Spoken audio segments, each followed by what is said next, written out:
You're lying in bed. Your phone is charging on the nightstand. You hear a floorboard creak in the hallway. You don't reach for a spear. You reach for your phone. With one thumb, you can summon enough light to rival the sun. But 50,000 years ago, that creak wasn't a settling house. It was a death sentence. The dark wasn't just a time of day for our ancestors. It was a physical wall that cut them off from the world.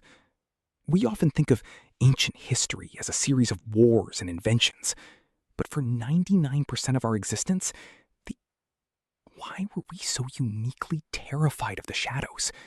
And how did that terror actually turn us into the most dominant species on the planet? The dark wasn't just an inconvenience. It was a total sensory blackout. Humans are essentially the day shift of the animal kingdom.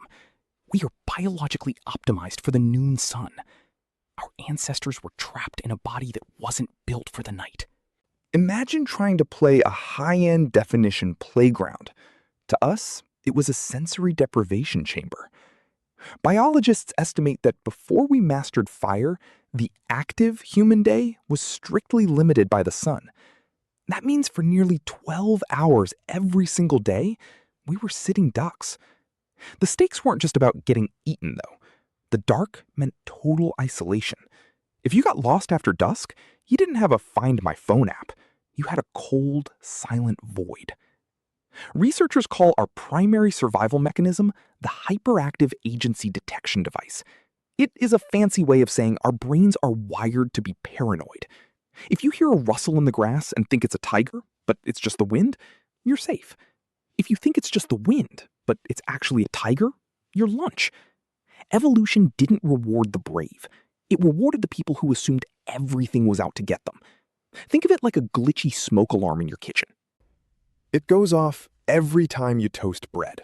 It's annoying, but you don't throw it away, because one day it might actually be a fire. This created a psychological phenomenon called pareidolia. This is why you see faces in the clouds or a monster in the shape of your laundry pile. In the dark, our brain's pattern recognition software goes into overdrive. It fills the gaps in our vision with the worst. Black tunnels. They used flickering animal skins. Nighttime insomnia isn't a bug in your system. It's a feature. You are the descendant of the person who stayed awake so the others could live. We like to think we've conquered the night. We have LED streetlights and neon signs and 24-hour diners. We've pushed the darkness to the edges of our maps. But we haven't actually gotten rid of the fear. We've just renamed it. We call it anxiety, or the creeps, or a gut feeling. But it's really just a message from your ancestors. They are reminding you that for most of human history, the things that moved in the dark weren't your imagination. Our fear of the dark is the oldest. It's the reason we built houses. It's the reason we discovered electricity. And it's the reason we huddle together in the glow of our screens today.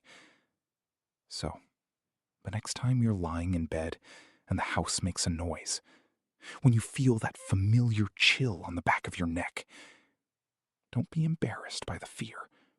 That fear is the reason you are here. It's the sound of 1,000,000 years of survival whispering to you from the shadows. It's just making sure you're still paying attention. Because the dark hasn't changed. We just stopped bringing spears to bed.